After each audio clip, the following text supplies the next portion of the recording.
Dog-E robots don't need feeding, walking, or cleaning up after messes or vet visits, freeing up your time and energy.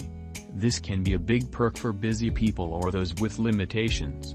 Dog-E robots can move around, wag their tails, and make barks. They can express their needs through their tail using a special persistence of vision display. This lets them show icons for food, love, or playtime. Dog-E robots don't age or get sick like real dogs. Some models offer advanced interaction and emotional responses.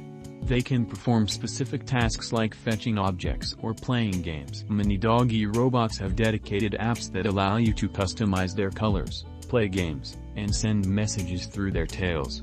Some models can dance along to music or respond to your singing. Dog-E robots can provide companionship for people who live alone. They can be service animals for people with disabilities or assist in dangerous environments. No risk of bites, scratches, or diseases. Dog-E robots can respond to touch and recognize emotions, creating a bond with their owners.